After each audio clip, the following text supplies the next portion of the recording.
Shalom la famille, shalom, que mon Dieu vous bénisse abondamment au nom puissant et glorieux de Jésus-Christ, notre Seigneur et Sauveur. Nous sommes vendredi 7 mars 2025 et le mois de mars a été dédié comme le mois internationalement, comme le mois de la femme. Et nous, cette année, le mois de mars, c'est le mois de la famille. La famille étant le socle, la cellule de base de toutes les sociétés humaines. La famille comme la meilleure école pour l'humain. La famille comme le meilleur hôpital, même lorsqu'on est malade. On est mieux à la famille qu'à l'hôpital. Alors la famille est sacrée, non pas seulement dans le sens du mot, parce que la famille est sacrée, tout le monde le dit, que la famille est sacrée, mais on doit savoir que tout ce qui est sacré demande beaucoup d'entretien, beaucoup de soins, parce que ce qui est sacré, il faut savoir que n'est jamais simple, n'est jamais facile, et ce qui est sacré est entouré de mystères, est entouré des obligations, est entouré des exigences. Donc, voilà pourquoi c'est vrai, la famille est sacrée. Et tout ce qui est sacré est au contraire de ce qui est profane. Ce qui est sacré, c'est ce qui est propre, c'est ce qui donne la vie, c'est ce qui plaît, c'est ce qui construit. Alors, ça demande beaucoup d'entretien, beaucoup de soins, beaucoup de principes, beaucoup de règles, beaucoup d'exigences, parce que c'est la chose la plus importante qui existe. Nous naissons dans la famille, nous grandissons dans la famille et nous mourrons dans la famille. Et nous savons aussi que le diable n'est jamais content, bien-aimé dans le Seigneur, quand il voit une famille évoluer, une famille aller de l'avant, et même que le diable commence à nous attaquer dès notre bas âge, parce qu'il sait que demain, tu vas fonder une famille et par rapport à la grâce et à la destinée que Dieu a mis en toi, c'est cette famille que tu vas aller fonder un jour qui va sauver peut-être ton pays, ta nation, parce que c'est dans la famille où naissent le président, c'est dans la famille où naissent les philosophes, c'est dans la famille où naissent les scientifiques, c'est dans la famille où naissent les mathématiciens, c'est dans la famille où naissent les astrologues, c'est dans la famille où naissent, bien aimé dans le Seigneur, aussi malheureusement des assassins, des bandits. Donc, la famille est tellement vraiment sacrée, mais il nous faut beaucoup faire très attention, n'est-ce pas, pour que nous puissions vraiment vivre le bonheur et les résultats de cette famille. Imaginez-vous que Dieu a placé en vous cette grâce de fonder la famille demain, et que dans cette famille où sortira le plus grand scientifique de ta génération, le plus grand homme politique de ta génération. Donc le diable va commencer à vous attaquer dès bas âge, et en grandissant, il va continuer à multiplier, bien aimé dans le Seigneur, ses attaques. Alors ce mois de mars, nous prions vraiment qu'au nom de Jésus-Christ, lève ta voix et dis avec moi, ma famille est sacrée. Alors Dieu, donne-moi la grâce de comprendre les mystères de la famille, de comprendre que la famille a besoin de la protection, et cette protection vient à travers des règles, des principes établis. Cette famille a besoin des exigences, Seigneur de gloire. Cette famille, Seigneur de gloire, a besoin d'une protection, Seigneur, car l'ennemi se lève pour détruire. Au nom puissant et glorieux de Jésus-Christ, amen. Je prie vraiment ce soir, ce matin, ce midi, que quelqu'un ne néglige pas du tout sa famille. Je voudrais donner quand même un peu le thème ou le sous-thème de cette prière ce soir, qui ne sera pas vraiment une prière, et je voudrais quand même partager certaines expériences. J'avais mis ma famille en danger. J'avais mis ma famille en danger, et je vais vous révéler un peu quel est le secret qui a permis à ma famille de surmonter les épreuves, d'être restaurée et de vivre pleinement aujourd'hui sa bénédiction, et même si on est encore en route. Donc, je voudrais donner ce témoignage, partager les expériences, et ça sera, à la fin, on va prier. Donc, ça sera un moment vraiment, un moment puissant, un moment fort, pour que nous puissions encore, une fois de plus, vivre quelque chose de bien avec le Seigneur. Alors, avant de commencer, n'oubliez pas que nous avons ces grands programmes, la Femme des Valeurs, c'était 7e édition, la grande convention de Femmes des Valeurs organisée par la Montagne de la Prière Ministries avec votre humble servante Maman Philomena Panzou. Des jours puissants, des jours de famille, des jours de restauration, des jours de sagesse et d'intelligence, des jours des expériences formidables. Alors c'est le samedi 29 mars 2025 à partir de 17h. Dimanche 30 mars 2025 à partir de 10h.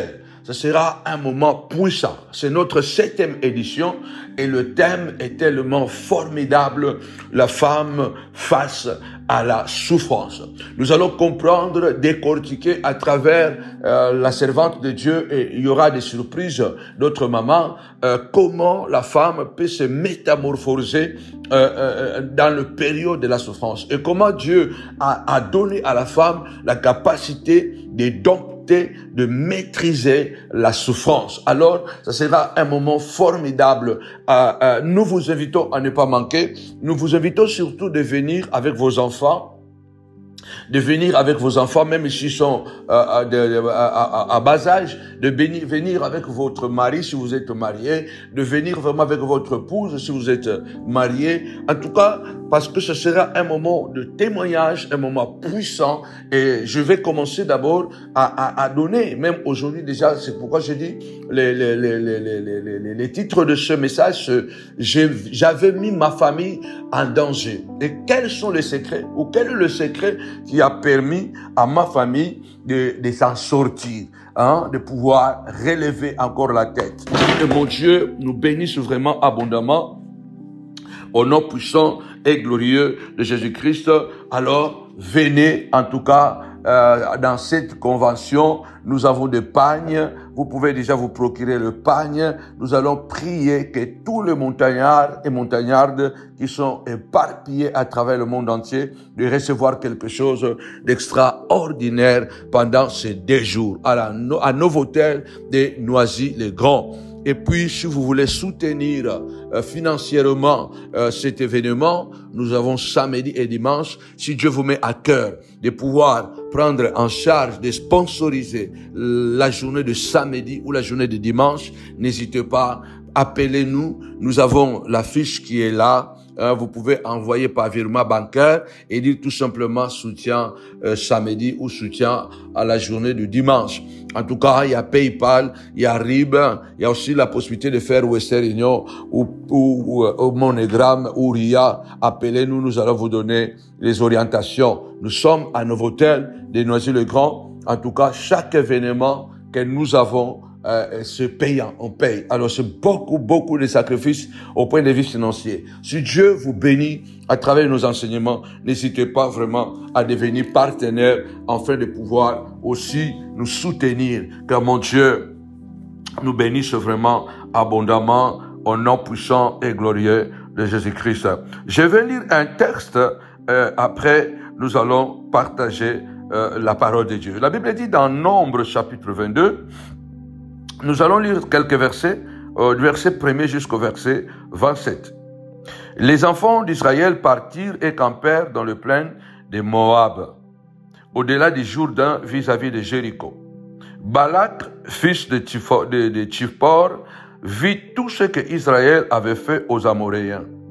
Et Moab fut très effrayé en face d'un peuple aussi nombreux et fut saisi de terreur en face des enfants d'Israël. Moab dit aux anciens de Madian: cette multitude va dévorer tout ce qui nous entoure comme le bœuf broute la verdure des champs. Balak, fils de Tsippor, était alors roi de Moab. il envoya des messagers auprès de Balaam, fils de Béor, à Pétor, sur le fleuve, dans le pays des fils de son peuple, afin de l'appeler et de lui dire, « Voici un peuple sorti d'Égypte, il couvre la surface de la terre, et il habite vis-à-vis de moi. Viens, je t'ai pris, maudis-moi ce peuple, car il est plus puissant que moi. Peut-être ainsi pourrais-je le battre et les chasserai-je du pays. Car je sais que celui que tu bénis est béni, et celui que tu maudis est maudit. » Verset 7. Les anciens de Moab et les anciens de Madia partirent, ayant avec eux des présents pour le devin. Ils arrivèrent auprès de Balaam et lui rapportèrent les paroles de Balak.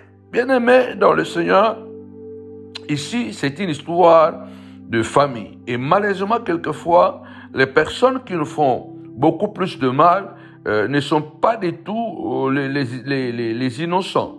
Les personnes, la plupart du temps, qui nous font du mal, ce sont soit c'est ta propre famille, soit c'est ton propre frère, soit c'est ta propre sœur. Ça peut même aller jusqu'à ce que peut-être c'est ton propre père ou ta propre mère, parce que nous savons qu'il y a beaucoup de gens qui souffrent à cause de sa propre mère, à cause de sa propre mère ou son propre père, qui le maudit, qui ne veut même pas, qui ne le supporte pas, parce qu'il y a des histoires bizarres dans la vie. Voilà, peut-être c'est ton propre père qui ne t'aime pas, c'est ta propre mère qui te maudit, qui est la sorcière de ta vie. Et malheureusement, ça peut aussi être des amis proches, parce que la Bible déclare très bien que un ami proche est plus qu'un frère éloigné, parce qu'un ami proche devient automatiquement une famille.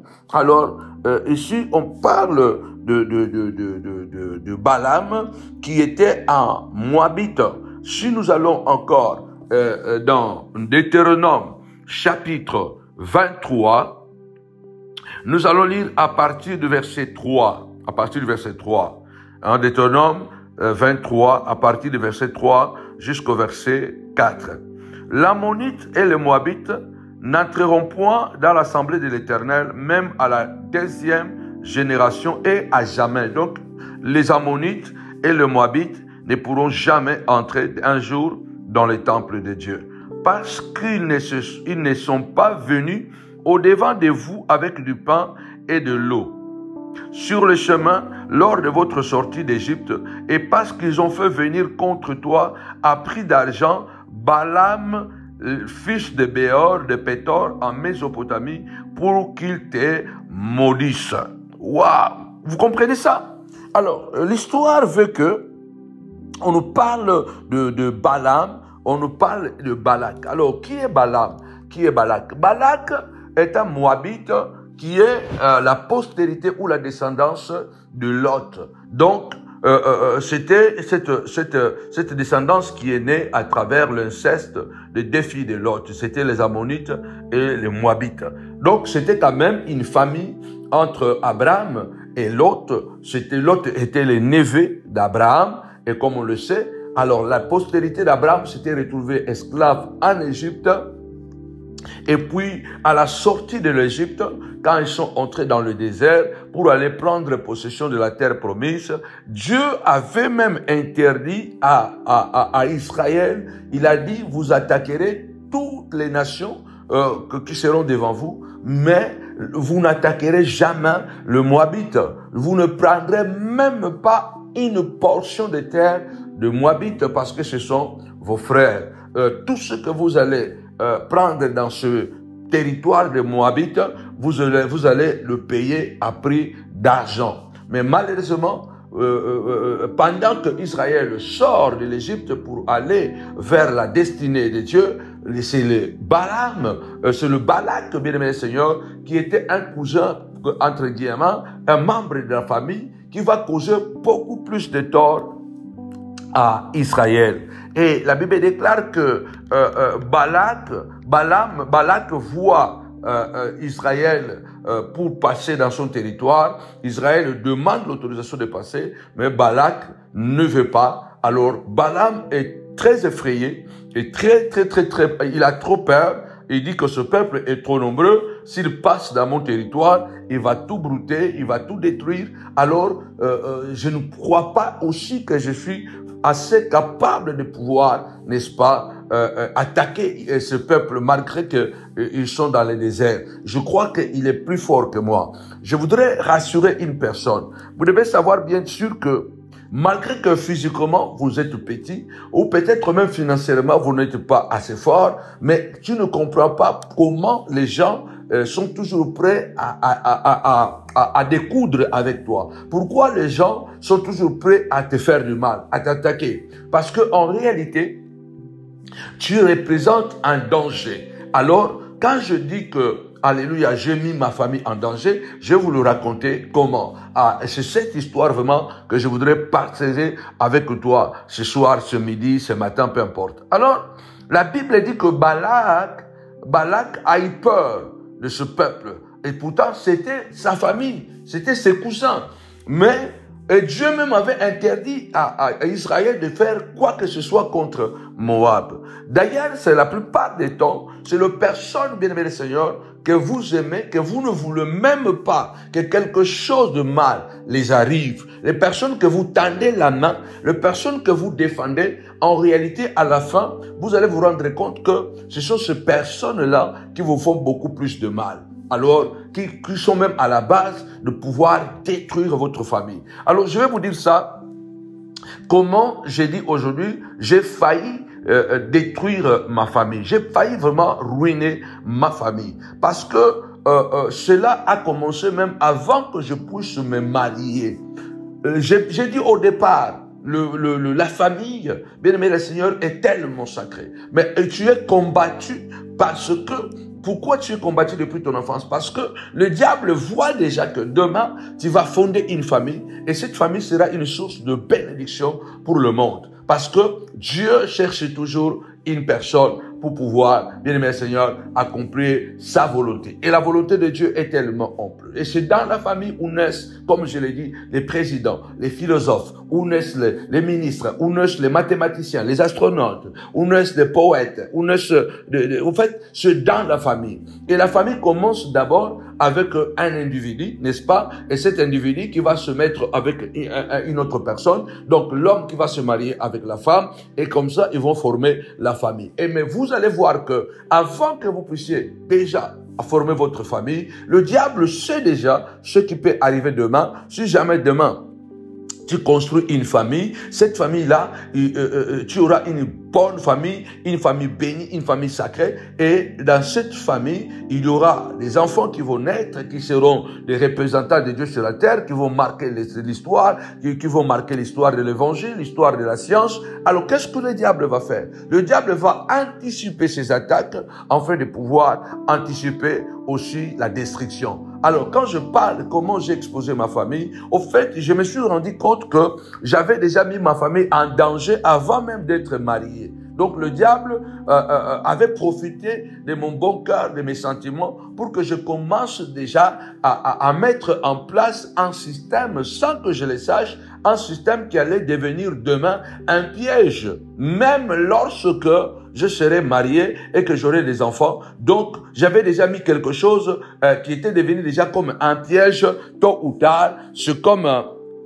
C'est comme une mine antipersonnelle qui est déjà enterrée dans la terre, et ça peut durer combien de temps, et si jamais tu passes là-bas et puis la mine explose. Donc il y a des choses comme ça que le diable peut anticiper dans notre vie. Il y a même des gens, le diable peut anticiper que tu puisses tomber sur une mauvaise femme ou sur un mauvais mari, soit voilà, te faire des choses pour que demain tu ne puisses pas avoir cette famille sacrée dont Dieu doit accomplir sa volonté. Alors, on voit ici que Balak a peur d'Israël, et qu'est-ce que Balak fait?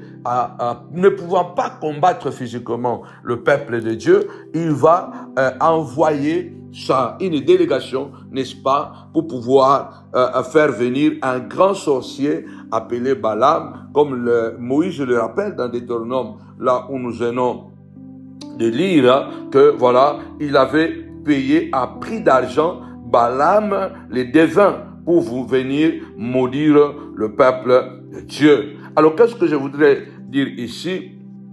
Il est courant dans la vie que ceux qui planifient de vous faire le mal, ou ceux qui planifient de faire le mal envers les autres, ils utilisent comme prétexte qu'ils sont menacés par les personnes en réalité qu'ils visent détruire, jusqu'à faire recours, si cela est possible, à la magie. Je vais répéter bien.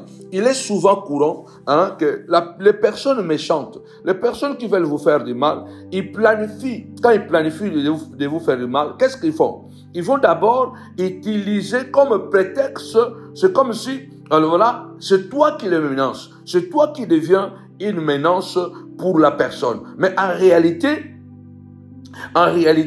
ils visent seulement à te détruire. Mais même quand il ne peut pas, bien aimé dans le Seigneur, physiquement, il peut faire recours même à la sorcellerie. La plupart des gens qui aujourd'hui nous attaquent à tort et à travers, remarquez bien, ce sont les personnes que vous avez aimées, que vous avez aidées, qui aujourd'hui, quand vous voyez leurs réactions, vous voyez ce qu'ils font.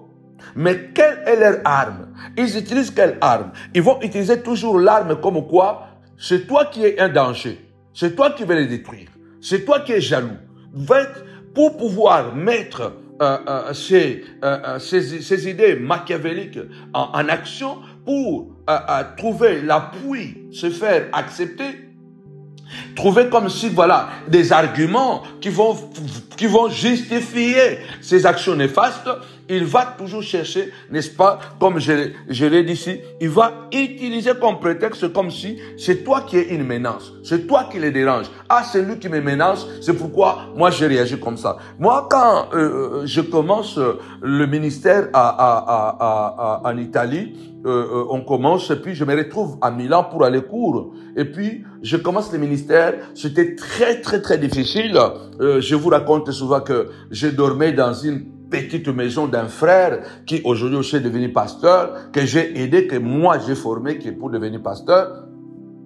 Je dormais dans un matelas. Moi, je suis déjà petit de taille.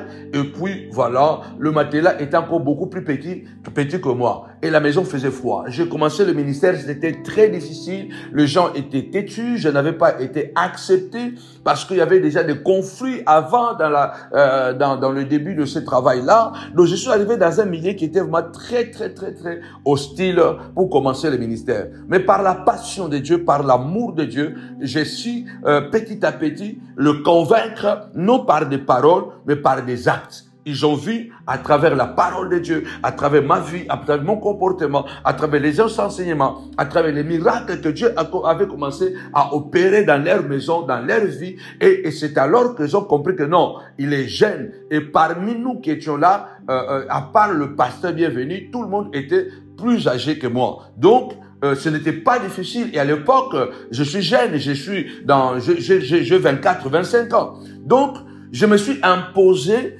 par la parole, par la prière et par le comportement. Parce que je n'avais pas l'argent, je n'avais pas de moyens, je n'avais pas une voiture, je n'avais pas une maison.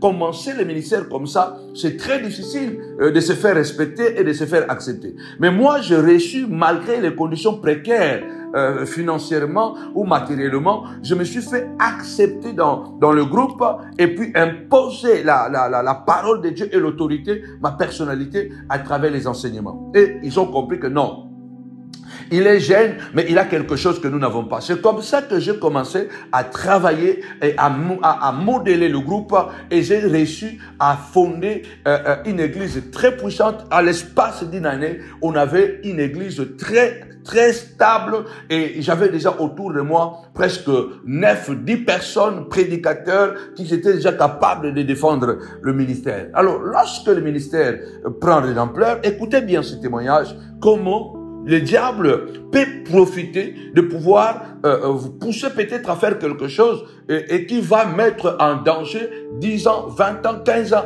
après votre famille. Parce que le diable a peur de la famille. Quand Adam était seul dans la famille, dans les jardins, il n'avait pas été attaqué. Donc, et quand l'église grandit, Et puis, j'avais connu un frère à moi, pas un frère à moi, un prédicateur que je ne connaissais pas d'ailleurs, que j'ai connu à Naples.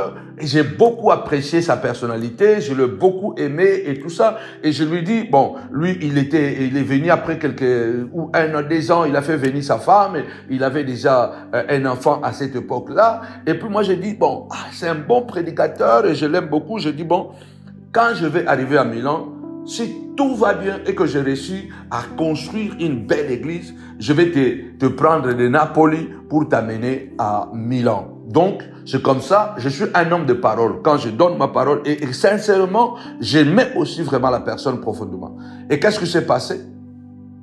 Et puis, quand je souffre comme ça à Milan, et puis j'ai réussi quand même à établir l'église, après, qu'est-ce que je fais? Je décide, au lieu que moi, je prends ma maison pour que je commence maintenant à m'épanouir, j'ai dit non, moi je ne prends pas la maison, je vais continuer à vivre dans cette petite maison avec Bienvenu, qui est aujourd'hui le passé Bienvenu, mais je vais faire venir cet ami-là, qui moi je considérais mon frère. Alors j'ai dit non, je vais le faire venir parce que déjà à ce moment-là, il avait des enfants, il travaillait dans un magasin. Et à l'époque, c'était très difficile de quitter Naples pour aller vivre au nord. Au nord, donc à partir des filles Florence, Firenze, Padova, Milan et tout ça. Donc pour quitter Napoli pour aller vivre au nord, dans la plupart des temps, il fallait laisser ta femme là-bas si tu es marié, aller au nord, cascader, chercher du travail, après chercher la maison, après faire venir ta femme au nord. C'était quand même une démarche tellement compliquée et difficile. Mais moi, je n'étais pas marié, j'étais célibataire. J'arrive à réaliser cet exploit en une année. Il y a l'église qui est fondée. Il y avait l'argent dans l'église. Qu'est-ce que je fais? Je prends une maison, je loue la maison. Je parle au diacre, je loue la maison. On paye la caution, on paye tout. Et puis j'ai dit, bon, je vais faire venir mon frère ici à Milan afin de travailler avec moi. Pendant que moi, je fais ce programme pour le faire venir à Milan, il y a 2 mamans à Milan, Chantal et Antoinette, qui se mettent à pleurer, à dire que non, tu as commencé un travail avec difficulté. Et le travail aujourd'hui a pris de l'ampleur, il y a l'impact. C'était la première église francophone dans Lombardie, donc à Milan. Donc c'était quelque chose de formidable. Je partais dans plusieurs maisons, évangélisation de maisons et tout ça. Donc on avait à peu près plus de 100 personnes déjà à Milan. C'était énorme parce que ce n'était pas facile et même jusqu'à présent pour avoir une église de 100 personnes à Milan, ce n'est pas mince affaire. Donc, je fais venir mon frère et puis, malgré que les 2 mamans là ont pleuré, ils m'ont dit qu'il ne fait pas. Moi, j'ai dit non, vous n'avez pas de l'amour, moi je vais l'aider parce que c'est un bon prédicateur et puis c'est un frère. Et puis, bon, je lui dis, écoute mon frère, c'est bon, la maison est là, tu peux arrêter du travail là-bas, tu peux monter à Milan. Il est monté à Milan avec sa femme et ses 2 enfants. Je lui ai montré la maison. Il s'est installé. Et le dimanche, nous sommes arrivés à l'église. Je l'ai présenté à l'église en disant qu'à partir d'aujourd'hui, nous allons travailler ensemble. Lui, le pasteur, moi, l'évangéliste. Donc, et puis, on va travailler ensemble. Mon Dieu, j'ai tout fait. On a commencé à travailler.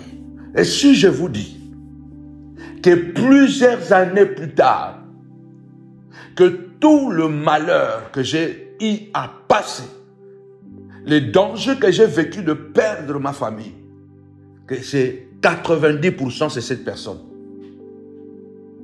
Et que c'est cette même personne qui avait commencé déjà à m'accuser à l'époque. Quand il est venu, quelques mois après, il avait commencé déjà à monter l'église contre moi. Et j'entendais quelques séquelles, mais je ne tenais pas compte de ça. Et les années passaient, et moi aussi, je me suis marié. Quand je me suis marié, alors là, vraiment, tout était déjà fait. Quand j'ai commencé on a commencé à avoir des enfants avec maman, et puis, voilà, les problèmes ont commencé à se manifester d'une manière incroyable. C'est cette personne que moi, j'ai pris de Naples, je l'ai amené à Milan. Je payais sa maison, je payais le loyer. Je l'ai mis à temps plein. Donc, il est venu automatiquement. Il n'avait plus besoin d'aller chercher un travail pour aller travailler. Directement, il est devenu directement pasteur à temps plein parce que j'avais donné l'ordre. Dès que la dîme, l'offrande entre à l'église, dès qu'on paye la salle de l'église, on paye la maison de ce frère-là et puis on lui donne quelque chose pour manger. Et moi, j'étais célibataire, je me débrouillais. Je ne prenais rien dans l'église pendant à peu près 4-5 ans. Je ne prenais rien parce que c'était comme l'effort de guerre. Donc moi, je devais soutenir mon frère. Mais si je vous dis que c'est le même frère qui est serviteur de Dieu, qui m'a commencé à accuser comme si j'étais jaloux de lui. Comme si moi, je le combats. Comme si moi, et puis sincèrement, au fond de mon âme, je n'ai jamais été jaloux de lui. Je l'ai tellement accompagné et soutenu. Je l'ai tellement protégé même tout au long de notre parcours que jusqu'aujourd'hui, c'est lui qui est à la base de ma destruction. Un jour, je vais vous raconter, il y en a tellement beaucoup. Un jour, je vois l'un de mes collaborateurs les plus proches a quitté l'église. Là, il avait déjà quitté Milan, il est parti déjà dans une autre province. Ce collaborateur avait quitté l'église. Quand le collaborateur quitte l'église, bon, je dis au pasteur bienvenu, je dis, pasteur bienvenu, mais il y a un tel qui a quitté l'église, qu'est-ce qui se passe? Et puis, d'ailleurs, il est parti avec l'argent de l'église et tout ça. Et puis, bon, il dit, bon, c'est pas grave. Et je prends mon téléphone, j'appelle mon frère là, je lui dis, ah, vraiment, regarde, un tel vient de quitter l'église. Il m'a conseillé, il m'a dit, nous sommes forts, tu es un bon prédicateur, tu es appelé de Dieu, voilà, lui part, il va pas détruire l'église, il faut même pas te prendre la tête par rapport à ça. Et puis, il me console. 2 ans après, il y a quelqu'un qui fait paix à son âme, il n'est plus parmi nous, qui sort de son église, qui vient à Milan et qui veut se faire consacrer. Moi, je refuse, toujours au nom de la loyauté. Je dis à ce frère qui n'est plus de ce monde, je dis à ce frère, non, en tout cas, s'il te plaît, je peux pas appuyer cette idée parce que lui, là, c'est mon frère. Bon, je coupe court. Et puis, le frère est rentré. Et puis, le jour de la consécration, moi, je n'ai envoyé personne là-bas. Et lui, il a envoyé quand même son équipe d'aller là-bas. Moi, le pasteur bienvenu me dit non, moi je dois insister d'aller là-bas. J'ai interdit le pasteur bienvenu, mais il a insisté, il est parti. Le pasteur bienvenu part, il arrive là-bas, il trouve qu'il y avait beaucoup de diacres de l'église de ce frère, de ce serviteur de Dieu, qui étaient aussi là-bas. Et quand il est revenu, il dit, mais regarde, même là-bas, il y avait beaucoup de monde. Et moi, quand le frère m'a vu, il était même content parce qu'il s'est dit que non, tu es trop dur et tout ça, mais tu m'as libéré. Tout. Ok, bon, gloire à Dieu. Et puis, 2 ans après, il y a un frère, serviteur de Dieu, qui quitte Londres, qui va chez lui là-bas. Et quand il arrive là-bas, lui, le serviteur de la personne que moi j'avais aidé, que j'avais pris de Naples, que j'ai donné l'opportunité d'entrer pleinement dans le ministère. Il commence à dire à cet homme de Dieu-là, un évangéliste aussi, non, Panzou est jaloux de moi et tout ça. Il a envoyé bienvenue venir à la consécration ici et tout ça. Les gens n'ont pas aimé ça, ce n'est pas bien. Bon, comme il sait que personne ne viendra me raconter ça, alors le frère là, l'homme de Dieu là, il retourne à Londres. Mais quand il arrive à Londres, malheureusement et heureusement pour moi, il m'appelle, il me dit, mais qu'est-ce qui se passe entre toi et ton jumeau? Moi, je l'appelais mon jumeau. Et puis, il dit, mais qu'est-ce qu'il y a? Non, regarde, il m'a dit que non, tu es jaloux de lui, tu es en train de le combattre parce que tu as envoyé bienvenue à la consécration du frère qui était sorti dans son église. J'ai dit, mais c'est pas possible. Mais bienvenue, quand il est revenu, il a dit qu'il y avait beaucoup de diacres de son église qui étaient aussi là-bas. Comment il peut raconter une histoire comme ça? Bon, ça ne m'a même fait ni chaud ni froid. En fait, j'avais tellement un cœur d'amour envers lui que ça ne m'avait vraiment pas dérangé du tout. Et je prends mon téléphone, j'appelle le pasteur bienvenu. Quand j'appelle le pasteur bienvenu me dit, mais toi aussi tu exagères. Est-ce que tu sais que quand le frère là a quitté l'église, c'est ton ami là, que toi tu appelles ton jumeau, une partie de toi, qui l'a fait sortir de l'église? J'ai dit, non. Qu'est-ce que tu racontes? Il dit, ben oui. Moi, j'étais parti à la maison de ce frère Et le frère m'a dit que non, moi je suis parti à la maison, bon j'étais son nom, à la maison de l'homme de Dieu là-bas. C'est que l'homme de Dieu m'a dit concernant le prophète, je ne peux plus venir prier chez le prophète. Vous comprenez ça? Et pourtant, quand ce frère était sorti, moi j'avais appelé ce frère. J'avais appelé mon frère là, que moi je considérais mon jumeau, pour lui dire que, regarde, il y a mon collaborateur qui est sorti. Lui, il m'a conseillé, il m'a calmé, il m'a dit que ça va, il n'y a rien. 2 ans après, j'apprendrai que c'est lui-même qui était à la base que ce frère-là sort de l'église. Faites hyper attention dans la vie. Et quand j'apprends ça, j'étais tellement sidéré. Comme j'aime la vérité, je prends le téléphone, je l'appelle. Je dis, mon frère, mon ami, qu'est-ce qui se passe? Il dit, qu'est-ce que je dis? En tout cas, viens à Milan, on va parler. Il vient à Milan, les jours, je crois que c'était un jeudi comme ça. Je dis, en tout cas, lundi, viens à Milan, on va parler. Il vient, et puis moi, j'ai préparé les frères qui étaient avec moi. Il y avait le pasteur Kokis, il y avait le pasteur Motijo, il y avait le pasteur Bienvenu, et il y avait moi, et il y avait lui. Quand il est venu, on s'assoit dans l'église, et à Milan, on s'assoit maintenant dans la salle de l'église, et puis moi, on commence à parler, et je pose la question. Je lui dis, mais mon frère, comment se fait que toi, tu m'accuses de te combattre parce que moi, j'ai envoyé Bienvenu là-bas. Mais Bienvenu est parti là-bas. J'ai même interdit Bienvenu. Je suis allé jusque chez la maison de Bienvenu pour lui dire que non, ne va pas là-bas parce que je vais être toujours loyal à mon frère. Mais comment tu peux dire à quelqu'un qui est à Londres que non, moi, je te combats. Mais au plus de ça, quand le frère, mon collaborateur là, est sorti, il est venu chez toi. Moi, je t'ai appelé. Toi, tu m'as conseillé. Donc, il dit que non, j'avais oublié. J'avais oublié de te dire qu'il était venu chez moi. J'ai dit, mais c'est pas possible. Toi, tu habites à Lyon. Moi, j'habite à Paris. Mon collaborateur proche, il t'a appelé. Vous avez pris les rendez-vous. Il est venu chez toi. Et puis, vous avez parlé. Il est retourné à Paris. Il est maintenant, je prends l'exemple, quoi, mais c'était Milan et la province où lui, il habitait. Donc, tout ça, tu as oublié. Il est venu, il est sorti. Moi, je t'ai appelé. Tu as oublié. Mais encore, ce qui est grave, et que le frère a dit qu'il est venu chez toi. Les choses qu'il a entendues auprès de toi, ça l'a poussé à ne plus m'approcher. Qu'est-ce que tu l'aurais dit? Il s'est mis à pleurer. Faites attention, comme je suis en train de dire, il est courant que ceux qui planifient le mal envers vous utilisent comme prétexte que vous êtes une menace. C'est vous qui êtes méchant.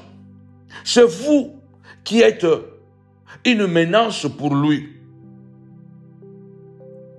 Par les personnes qui, en réalité, il vise à te détruire, mais il va prendre comme prétexte, c'est toi qui es dangereux. Il se sent menacé. Exactement ce que Balak a fait. Le Moabite, c'est ce qu'il a fait. Et pourtant Dieu, si vous lisez dans Deutéronome 2, verset 9, Dieu avait interdit à Israël de ne pas détruire Moab. Mais eux avaient supposé, avec certitude, sans aucun fondement, qu'Israël avait décidé de les détruire. C'est comme ça que beaucoup de gens et beaucoup de familles sont détruites. Beaucoup de vies sont détruites. Balak a peur. Il suppose que Israël va les détruire. Et puis il est sûr, il est certain. Et puis il va convaincre les gens de Madianites pour dire que non, Israël, voyez comment les méchants sont. Il va chercher, c'est celui qui veut te détruire. C'est lui qui veut détruire ta vie. C'est lui qui veut détruire ta famille. Mais qu'est-ce qu'il va faire? Il va prendre comme prétexte. Il va planifier contre toi pour convaincre les gens que c'est toi qui le combats. C'est toi qui es le méchant. C'est toi qui es menaçant. C'est toi qui es un danger pour lui. Il a convaincu le Madian, les anciens de Madian, au point qu'il est allé payer un sorcier. Faites très attention dans la vie. Il y a tellement des épisodes que je peux commencer à vous raconter que ce frère m'a fait. Ce n'est pas des histoires, non, des choses vraies avec lesquelles je l'ai confronté face à face comme ça et à la fin, il finissait toujours par pleurer. Il était convaincu. Il a convaincu beaucoup de gens en Italie, dans le ministère, ici en Europe, sans aucun fondement, que moi, j'étais un danger pour lui. Que moi, je devais les détruire. Je voulais les détruire. Que moi, je l'enviais. Avec quelle preuve? Il n'y a aucune preuve. Quand il parle, par exemple, à cet homme de Dieu qui était venu de l'Angleterre, que Panzou est jaloux de moi, les gens n'ont pas aimé parce que je suis bienvenu, viens à la consécration ici, si on voit bienvenu, on voit Panzou. Bienvenu. Ce n'est pas moi qui l'avais envoyé et Dieu m'est témoin, je l'avais même interdit d'y aller. Sauf que ce qui est bizarre est que quand Bienvenu est parti là-bas, il a trouvé les diacres de son église qui étaient aussi là-bas. Malin qu'il est, donc pour soigner son image, lui il ne va pas à la consécration, mais il envoie les diacres là-bas pour dire que voilà, moi je n'ai pas les problèmes, moi j'envoie les diacres. Mais tu vois, pense ou même tu es parti là-bas, il n'envoyait personne. Moi je ne voulais envoyer personne au nom de la loyauté. Mais ce jour-là, le Bienvenu avait dit, je dois partir. Bienvenu est parti. Et quand il est revenu, il me dit que, mais c'est pas possible. Mais lui, il a envoyé des gens là-bas. Mais quand quelqu'un vient qui ne connaît pas l'histoire, il dit que c'est moi qui le combat. Et les gens n'ont pas aimé. Les gens n'ont pas aimé. Donc, il avait déjà pris son téléphone. Et comme d'habitude, il avait déjà parlé mal de moi. Il est en train de me combattre. Voilà, il a envoyé quelqu'un ici. Et moi, je l'appelle, je le confronte. Et lui, ce qu'il a fait, c'est encore beaucoup plus grave. Parce que jusqu'à présent, ce jour-là, il s'est mis à parler, à pleurer. Il n'a jamais dit qu'est-ce qu'en réalité, qu'il avait dit à mon collaborateur proche là. Qu'est-ce qu'il lui avait dit pour que celui-là dise que jamais, plus jamais, je pourrai plus jamais approcher le prophète. Attention dans votre famille. Attention avec votre famille parce que protégez-vous. L'amour ne suffit pas pour se protéger. Les méchants sont souvent des psychopathes. Car ils soupçonnent même quand il n'y a rien à soupçonner. Rappelez-vous de Caïn. Il vient de tuer son frère Abel. Mais il voit les gens qui veulent le tuer lui aussi. Et pourtant, il n'y avait personne à cet temps-là. Caïn vient de tuer son frère Abel.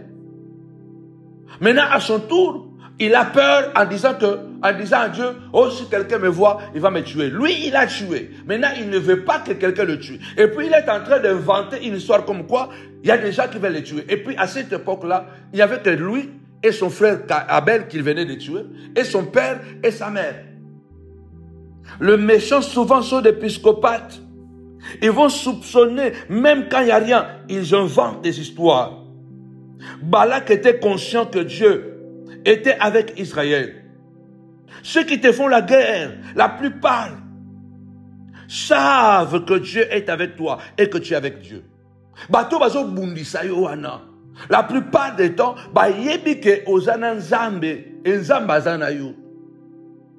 donc ce frère-là, cet homme de Dieu-là, il me combattait au moment où moi, je l'aimais. Au moment où moi, je le protégeais. Au moment où moi, je parlais bien de lui.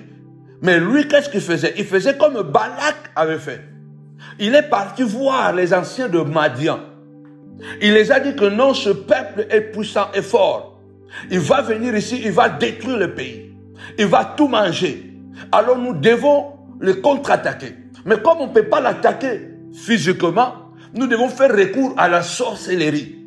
Le menteur, ce sont des sorciers. Les gens qui inventent des histoires pour te détruire, ce sont des sorciers. Et retenez vraiment ce que je viens de vous dire. Il est courant que ceux qui planifient le mal envers les autres utilisent comme prétexte qu'ils sont menacés par les personnes en réalité qu'ils visent à détruire. Donc, comme ils visent à te détruire, quel est le prétexte qu'il va utiliser? Il va utiliser comme quoi? Non, il est mauvais. Il est en train de me menacer. Il est jaloux de moi. Il est aîné. En fait, comme Balak avait supposé avec certitude, sans aucun fondement, qu'Israël avait décidé de les détruire. Balak était conscient que Dieu était avec Israël. Ils sont conscients que Dieu est avec toi. C'est même la raison pour laquelle ils attaquent ta vie. C'est même la raison pour laquelle ils attaquent ta vie. Un jour, je m'assois comme ça, et puis il m'appelle. À l'époque, on échangeait encore.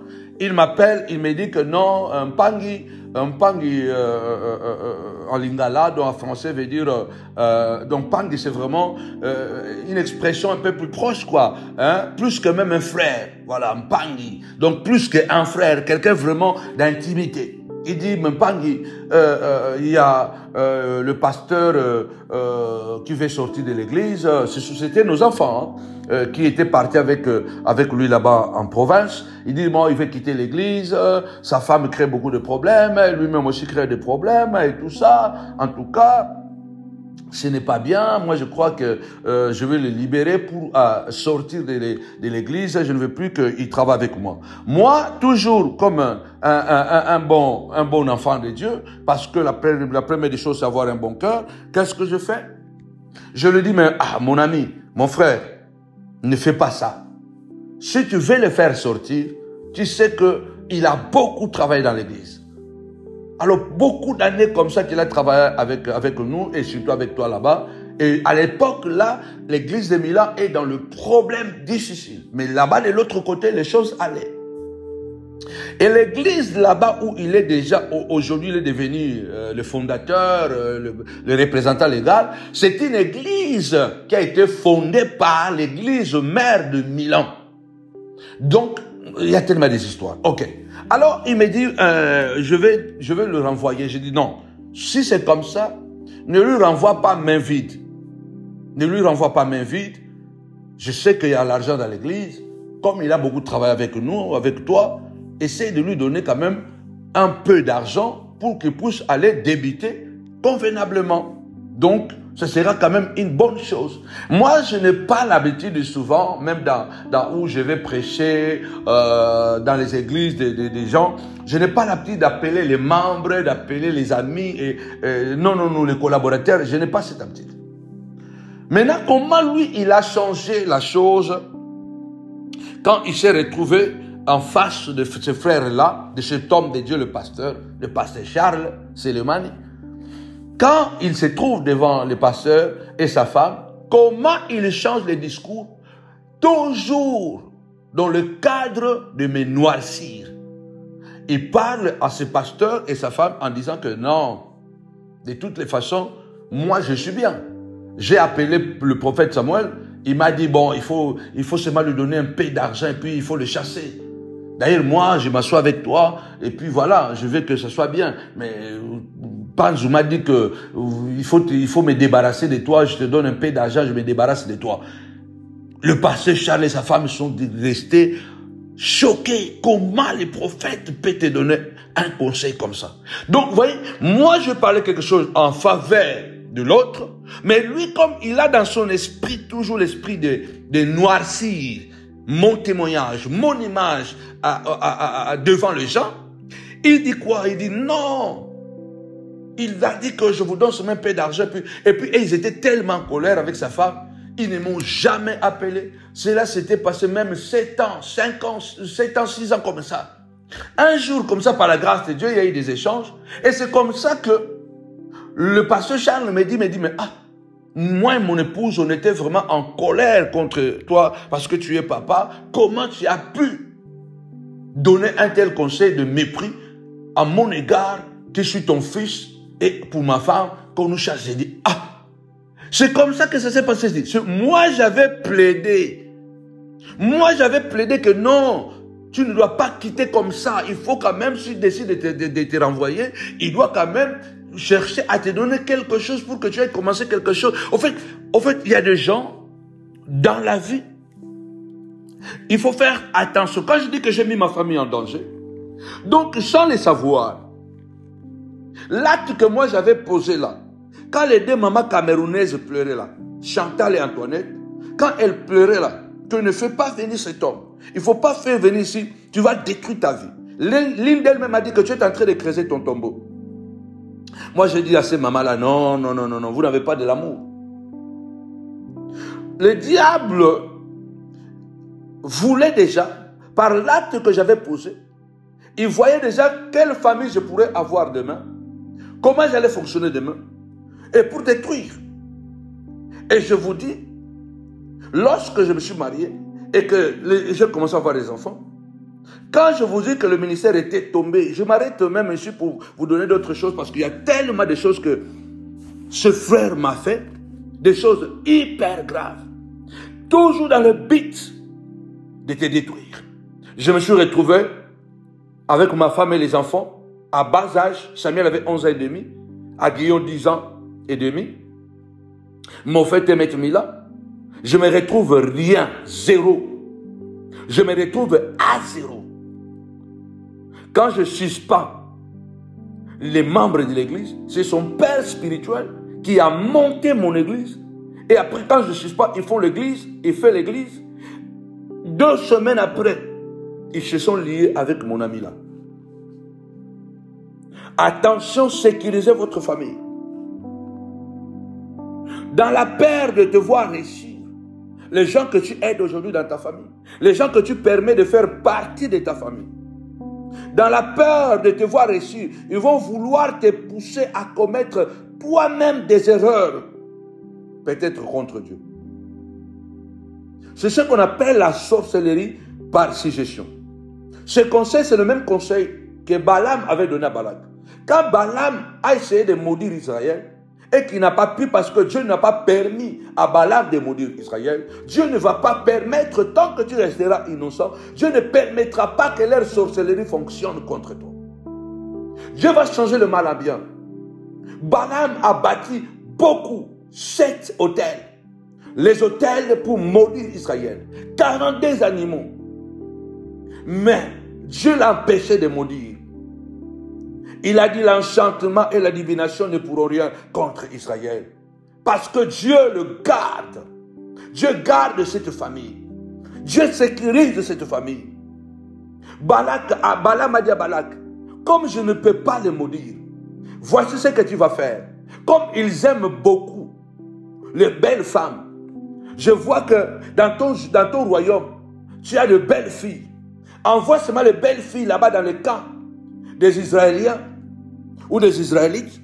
Quand ils vont coucher avec les femmes, le Moabite, comme Dieu avait interdit qu'il n'y aura pas ce genre d'adultère, ce genre de mélange, et ils vont eux-mêmes déclencher leur propre malédiction.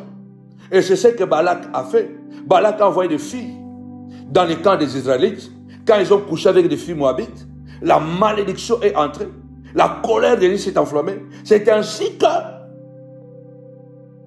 beaucoup sont morts. J'ai mis ma famille en danger par des décisions que j'avais prises avant même de me marier. Faites attention. Les décisions que nous prenons aujourd'hui, ça peut affecter demain notre mariage. Ça peut affecter demain les enfants que nous aurons. Salakeba. Malgré que tu te dis, bon, moi je n'ai pas encore une famille, mais demain, tu es condamné ou tu es appelé à former une famille. La décision que j'avais prise seulement, si seulement j'avais écouté ces deux mamans-là, que moi j'avais dit que vous n'êtes pas vraiment spirituel, vous n'avez pas un cœur d'amour. Faites très attention. Quand j'avais suspendu les gens à Milan, pourquoi je les avais suspendus? Parce qu'il y avait quelque chose qui se passait, les gens devenaient têtus, les gens devenaient impolis dans l'église, et pourtant, la têtitesse là et l'impolitesse là, c'est son père spirituel qui avait fait 8 ans à Paris ici, qui n'a pas réussi même à fonder une cellule de 8 personnes. C'est lui et son père spirituel qui montaient les gens à l'église, afin de déstabiliser l'église. Et quand, sachant que moi je suis quelqu'un de l'ordre, j'ai maintenant pris l'autorité, j'ai suspendu à peu près 80 personnes. Donc c'est ce qu'on appelle la sorcellerie par suggestion. Ça veut dire qu'on te pousse à commettre l'erreur toi-même. Mais ce que moi j'ai fait, comme ce n'était pas par envie charnelle, c'était par envie spirituelle, c'était la décision spirituelle, Dieu l'a changé en bien. Dieu l'a transformé en bien. Sinon, j'allais tout perdre dans la vie. Parce que à cause de leur montage dans les membres de l'église, c'est ce qui m'a poussé à suspendre les gens. C'est la même chose que Balaam a fait. Il a enseigné à son ami Balak. Je répète bien, il est souvent ou il est courant que ceux qui planifient le mal envers les autres utilisent comme prétexte, qu'ils sont menacés par les personnes en réalité qu'ils veulent détruire. Il doit avoir un prétexte. Mais pourquoi ça? Parce que la plupart des temps, les méchants, ils sont bipolaires, ils sont mythomanes, ils sont des pervers narcissiques. Tapez-moi 5 fois, prudence, prudence. Ne mettez pas votre famille en danger. Il y a tellement de témoignages que je peux vous partager. Comment j'ai risqué. Mais c'est quelque chose qui a commencé il y a longtemps. Ce qui est paradoxal est que convaincre un manipulateur mythomane est souvent très difficile. Presque impossible parce qu'il fonctionne sur le mode de la transaction. C'est-à-dire que pour qu'un pervers manipulateur accepte de donner quelque chose, c'est parce qu'il a quelque chose en retour. Rien n'est gratuit, rien n'est offert, rien ne vient de son cœur. Même quand il donne l'impression de donner, mais il doit obtenir autre chose en retour. En amitié, en affaires. Normalement, lui là, ce n'est pas lui qui devait me faire ce qu'il m'a fait. Et ce qu'il continue à faire jusqu'à aujourd'hui. Ça veut dire que il y a des gens dans votre vie, vouloir ou pas, ils travaillent sous forme de transactions. Ils travaillent sous forme de transactions. Ils ne donnent rien gratuitement. Quand ils donnent quelque chose, c'est parce qu'il a quelque chose en retour. Ils ne travaillent jamais avec un amour agapao. Rien ne peut venir de son cœur. Quand il n'aime pas quelqu'un, il peut donner l'impression d'être bon. Dans les amitiés, c'est lui qui gagne toujours. Dans les affaires, c'est lui qui doit avoir le maximum.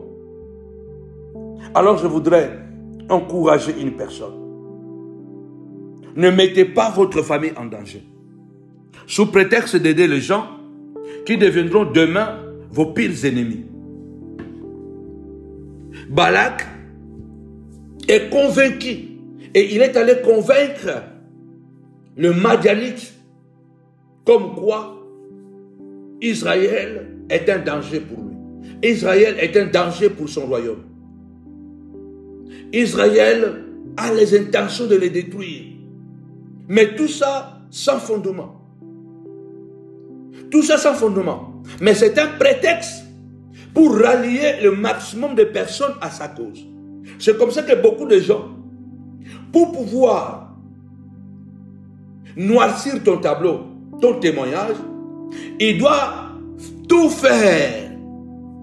Avoir des prétextes pour te représenter comme si c'est toi le diable, c'est toi le problème au fait. Je sais que souvent, lui, il dit que lui n'a pas de problème, c'est moi qui suis le problème. C'est moi qui suis jaloux, c'est moi qui l'envie. Bon, je ne t'ai pas envié quand tu étais rien. Je t'ai tendu la main quand tu travaillais dans un magasin et que tu étais à Napoli là-bas, coincé. J'avais le temps de jouir de mon sacrifice. Je pouvais louer ma maison, habiter, commencer à travailler à l'aise. Mais j'ai renoncé à ce qui me revenait parce que je t'aimais. Tu avais des enfants. J'étais tellement convaincu que tu étais une bonne personne et je t'aimais gratuitement. J'ai loué la maison pour toi. Je t'ai fait venir. Une église que moi j'ai bâtie avec douleur et souffrance. Je t'ai mis dedans. Et moi, j'ai encore fait une année encore avant de prendre une maison pour moi. Et j'ai fait encore 3 ans avant de me marier. 2 ans encore, pardon, avant de me marier. Donc, pendant ces 4 dernières années, c'est lui qui bénéficiait vraiment pleinement de tous les soutiens, du sacrifice qui se faisait à l'église de Milan. C'est lui, parce que moi j'étais célibataire, je m'occupais de moi-même, et c'est le pasteur bienvenu qui gérait les offrandes, et les dîmes et tout ça. Donc, ils payaient, je disais, tu as payé, paye l'église, paye la maison de l'homme de Dieu, et tu donnes un peu. S'il n'y en a pas, les diacres vont s'emmerder. Comment il va faire pour pouvoir manger? Un jour, le pasteur bienvenu me dit, mais ce que je trouve très compliqué, chaque fois que je vais donner l'argent à l'homme de Dieu pour payer la maison et laisser quelque chose à manger, jamais il m'a demandé une fois, et le prophète? Jamais une fois il m'a posé la question, mais et le prophète, comment ça se passe? Tu as donné comme, est-ce que tu as donné quelque chose au prophète? Et jamais il a donné, il n'a jamais demandé ça. Donc moi, sans le savoir, Satan, sachant la mission que Dieu m'a donnée, quand je regarde aujourd'hui mes enfants, je regarde là où nous sommes passés, que suffit un moment où même les cartes bancaires que j'avais de mes affaires en Angola étaient bloquées. À la période de la crise où le dollar ne pouvait plus sortir de l'Angola, le banque ne pouvait plus donner de dollars, même les cartes bancaires étaient bloquées de mes affaires en Angola. Donc je me retrouve que l'église à Milan est tombée, les cartes bancaires en Angola dans mes affaires sont bloquées. Pour la première fois dans la vie, j'ai eu quand même peur pour mes enfants. Je pars dans le magasin, je dois vraiment gérer quoi. Je dois gérer comment, ça c'est combien. D'habitude que bon, Dieu m'a béni, j'ai mes choses et tout ça. L'église ou pas l'église, voilà, j'ai mes cartes et tout ça parce que ça fonctionne en Angola. C'est bloqué. Je voudrais dire à quelqu'un ce soir, sécurise ta famille. Protège ta famille. Nous sommes dans un monde de bipolaire. Nous sommes dans un monde, bien-aimé, un monde méchant. Il faut éviter de souffrir bêtement. Il faut éviter de souffrir inutilement. Ce qu'il faut savoir dans la vie pour se protéger et éviter de souffrir bêtement. Tu ne peux pas changer. Tu ne peux pas changer les gens. Tu ne peux pas changer quelqu'un. Chacun est comme il est. Si une personne décide de changer, c'est parce elle veut changer elle-même. C'est grâce, bien aimé. Si quelqu'un veut, c'est grâce, ce n'est pas parce que grâce à nous que cette personne va changer. On n'a pas ce pouvoir de changer les gens. Tu peux tout donner à quelqu'un, mais s'il est méchant, il est méchant. Je ne pouvais pas croire dans la vie que une personne que j'ai aidée, il y a des choses que je n'ai pas dit ici, graves encore, que je fais à sa faveur pour le protéger. Quelqu'un que tu as fait quelque chose comme ça, quelqu'un qui te prend, tu étais en train de travailler dans un magasin, quelqu'un travaille durement, aujourd'hui même il va pavaner partout et dire que je suis son fils spirituel. Arrêtez de vous lancer dans des missions impossibles ou des super-héros. Protégez votre famille. Je vais sauver quelqu'un, je vais changer quelqu'un, je vais aider quelqu'un. Ça ne dépend pas de nous. Nous allons nous fatiguer dans ça. Tout a une fin. Laissez-les souffrir quelquefois. Si moi je l'avais laissé à Naples, peut-être même que ma vie ne serait pas là où elle est aujourd'hui. Peut-être j'allais être même mieux. Je ne sais pas. Quelquefois, laisser les gens dans leur coin. Peut-être ils ont un problème avec Dieu et non pas avec toi. Ou peut-être ce n'est pas toi qui dois l'aider. Tout a une fin. Soit ça finit bien, soit ça finit mal. Sois conscient de ça. Dites-vous que tôt ou tard, ça finira. Préparez-vous. Préparez-vous. Les gens que vous aidez aujourd'hui peuvent devenir demain un problème pour votre famille. Vous savez, 95% selon les études, 85% de ceux qui t'aimeront dans la vie, t'aimeront pour ce que tu les apportes, pas pour ce que tu es. Sois conscient de ça. Ce n'est pas mauvais. Je le suis aujourd'hui, malheureusement, un peu trop tard. Pas trop tard, un peu plus tard. Toute la vie que j'ai été avec ces gens, ils n'ont jamais osé m'affronter en face, me dire quoi que ce soit. Ils montraient une apparence d'amour. Mais ils m'aimaient par rapport à ce que moi je les apportais. Le protéger leur témoignage. Pas par rapport à ce que j'ai. Ou par rapport à ce que je suis. Aujourd'hui, je suis conscient de ça. L'être humain est comme ça. Pour éviter d'être déçu et en souffrir, sois conscient que ceux qui t'aiment aujourd'hui, la plupart du temps, t'aiment pour ce que tu les apportes. Tout le monde n'a pas le même cœur que toi. Et voire même les mêmes intentions que toi. Dans ce monde, il y a des méchants qui sont là pour faire du mal aux autres. Il faut en être conscient. Car sur notre chemin, sur notre route, on va en croiser comme moi je les ai croisés. Mais une fois qu'on sait qu'ils existent quand même on tombe sur ce genre de personnes, on est moins choqué. Et on en souffre moins. Parce qu'on est déjà préparé de ça. Moi, malheureusement, je n'étais pas préparé de ça. Je n'étais pas préparé de ça. Tout le monde n'a pas ton cœur. Tout le monde n'a pas tes intentions. Tout le monde n'a pas les mêmes intentions que toi. Tout le monde n'a pas ton cœur à toi. Non. Non. Dans ce monde, malheureusement, il y a des gens méchants qui sont là uniquement pour faire du mal aux autres. Tout le monde n'est pas comme toi. Tout le monde n'est pas comme moi. Tu vas, tu souffres, tu construis l'église. Au lieu que tu puisses manger le fruit de ton travail, tu donnes à quelqu'un d'autre. Tu l'ouvres la porte pour qu'il entre maintenant à temps plein, qu'il se concentre maintenant pour le ministère. Et c'est cette personne qui, ça fait bientôt presque 17-15 ans que je me suis rappelé maintenant que non, je suis en danger. Donc j'ai été en danger depuis le jour où moi j'avais décidé de le faire venir à Milan. C'est là où j'avais déjà hypothéqué ma famille. Et pourtant je n'étais pas encore marié. Le secret c'est quoi pour terminer? Restez dans l'amour parfait de Dieu. Restez dans la crainte de Dieu. Ne les ressemblez pas. Comme Asaph dit. Asaph est en train de dire, si je vais agir comme eux, je trahirai la race des Élie.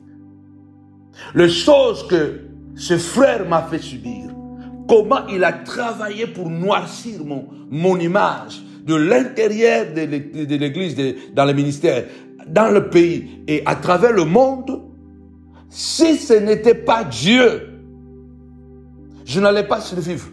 Au fait, le plan vraiment c'était comme ça. D'arrêter quelqu'un qu'on considérait trop fort. Trop fort. Donc, il savait que il est trop fort. Il est trop fort. On ne peut pas continuer. Donc, pour le détruire, nous devons aller à fond parce qu'il est fort. C'est pourquoi il prend comme prétexte, non, c'est toi qui es jaloux de lui. Donc, il doit inventer une théorie. Comme Balak avait inventé une théorie sans fondement. Et pourtant, Dieu avait dit de bénir, avait dit à Israël de protéger Moab, de protéger Moab, de ne pas toucher Moab. Moi, Dieu m'avait mis à cœur de le faire du bien. Dieu m'avait mis à cœur de l'aider, jamais de l'en vouloir.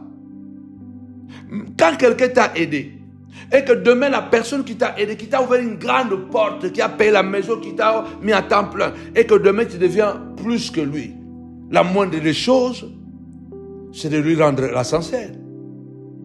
Si tu ne peux même pas le rendre l'ascenseur, la moindre des choses ne lui fait pas de mal. Donc Balak est convaincu, sans fondement, que Israël veut le détruire. C'est comme ça que la vie de plusieurs personnes sont détruites et plusieurs familles sont détruites parce que les gens qui veulent nous détruire, ils prennent souvent, ils utilisent toujours comme prétexte quoi? Ils se sentent menacés. C'est ce que cette personne souvent dit. C'est moi qui suis jaloux de lui. C'est moi le problème, ce n'est pas lui le problème. Mais ce les actes que lui, il a posés pendant toute la vie jusqu'à aujourd'hui, je ne les ai jamais posés et je ne pourrai jamais même les poser. Parce qu'il faut seulement être un païen, même pas un païen, il faut seulement être un démon pour poser des actes comme ça. Alors je voudrais encourager quelqu'un. Nous sommes au mois de mars, le mois de la famille. Sécurisez votre vie. Ne soyez pas trop bon comme un bonbon pour ne pas vous faire sucer. Protégez votre famille dans la prière. Protégez votre famille dans la parole de Dieu. Protégez et sécurisez votre famille en tout et partout. Accrochez-vous à Dieu. Que Dieu soit toujours le fondement. Comme la Bible dit dans Psaume 125. Si l'Éternel ne bâtit la maison, celui qui bâtit travaille en vain. Si l'Éternel ne garde la ville, celui qui garde veille en vain. Je vous ai dit à la veillée. Son père spirituel, je suspends les gens le 19 mai, dimanche. Le 26 mai, à Milan. Donc une semaine après, le dimanche qui arrivait, il a commencé une église avec plus de 100 membres de mon église. Ce qui est grave. Le 18 samedi, j'avais béni un mariage dans mon église. Un jeune frère qui avait marié une fille dans l'église là-bas. Et cette fille, moi et Maman Philo, on l'avait accompagnée pendant des années. Et on plairait vraiment pour qu'elle trouve le mariage. Et finalement, il a trouvé le mariage. Je bénis ce mariage le 18 samedi. Le 19, on a suspendu, j'ai suspendu les gens. Et puis quand ils sont partis, c'était catastrophique. Parce que l'apôtre là, son père spirituel à lui, qu'il m'avait demandé de pouvoir faire venir à Milan, il a appelé des gens parce que c'était déjà un projet. Mais ce qui est grave, c'est quoi? Et que quand ils ont commencé le 26 mai 2019, le 26 mai 2013, parce que moi je les ai suspendus le 19 mai 2013. Le 26 mai 2013, il a commencé une église après plus de 100 membres. Plus de 100 membres. Et ce qui est grave, il a recommencé la bénédiction nuptiale de ce jeune couple que moi j'avais béni dans mon église le samedi 18. Il a recommencé les mariages. Donc, il a recommencé la bénédiction nuptiale. Vous comprenez, quand les gens veulent vraiment vous diaboliser, quand les gens veulent vraiment que les gens trouvent vraiment que vous êtes le méchant ou sorcier. Alors, qu'est-ce qu'il avait dit à ces jeunes couples avant de pouvoir les convaincre de recommencer la bénédiction nuptiale? Aloba na bango nini pour la bandela, li pambola li bala. Qu'est-ce que mon ami là, soit l'ami, l'ancien ami, que moi je croyais qu'un ami ou un frère, avait dit à mon collaborateur, au point que mon collaborateur puisse dire au pasteur bienvenu que ce que j'ai entendu, je ne peux plus m'approcher du prophète Samuel. Qu'est-ce qu'il avait dit? Mais les jours où je le mets en évidence devant nos enfants spirituels de pasteur, il n'y a pas de réponse.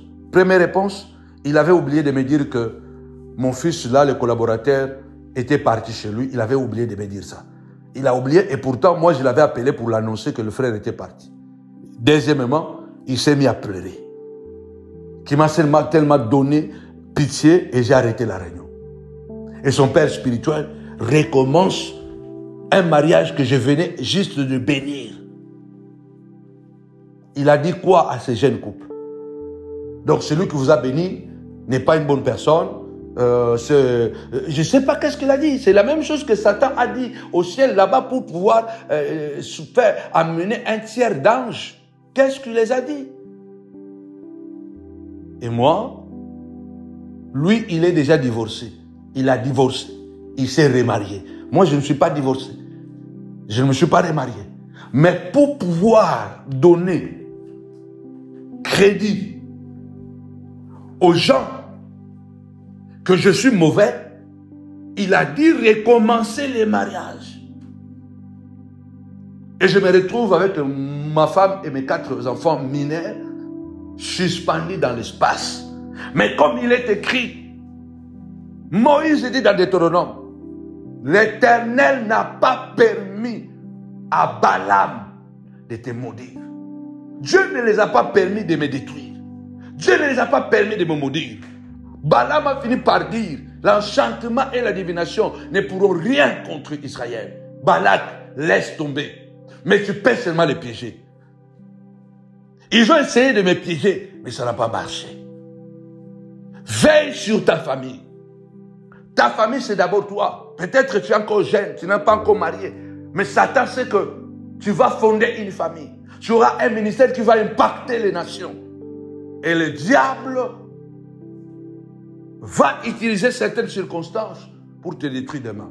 Et toi qui as déjà une famille, il ne faut pas que tu aides tout le monde. Non. N'aide pas tout le monde. Laisse que la gloire du Seigneur soit sur vous. Soyez bénis. C'était un moment formidable. Rappelez-vous que les affiches sont déjà là. Cette semaine, la semaine prochaine, vous aurez déjà les spots. Ceux qui ont WhatsApp, mettez les affiches sur vos profils WhatsApp. Mettez les affiches sur vos profils Facebook. Partagez, commentez les affiches que nous avons déjà partagées. En tout cas, que mon Dieu vous bénisse abondamment. Soutenez-nous financièrement. En tout cas, si Dieu vous met à cœur de sponsoriser le samedi 29, faites-le le dimanche 30, faites-le 7e édition, la convention Femmes de valeur. La convention Femmes de valeur. Alors, 7e édition, le samedi 29 mars 2025, le dimanche 30 mars 2025, à partir de samedi à 17h et dimanche à 10h. En tout cas, venez nombreux, ne venez pas seuls, venez avec vos enfants, venez avec votre époux ou votre épouse, venez en famille parce que quelque chose de bien va se passer. Dieu va nous restaurer. C'est la famille, la femme face à la souffrance. Alors, on met l'affiche. Vous pouvez nous soutenir avec PayPal. Vous pouvez nous soutenir avec RIB. Voilà, RIB de la Banque de l'Église. Vous pouvez soutenir avec Western Union ou RIA. Que mon Dieu vous bénisse abondamment. Et n'oubliez pas, nous sommes là tous les lundis à 22h sur votre chaîne YouTube Samuel Panzou TV. Tous les mercredis à 22h et tous les vendredis à 22h sur votre chaîne YouTube Samuel Panzou TV. Et les dimanches à Noisy-le-Grand, Novotel de Noisy-le-Grand, à 93 160 à Novotel. En tout cas, nous vous attendons tous les dimanches à partir des 10h. Que mon Dieu vous bénisse abondamment au nom de Jésus. Bye bye.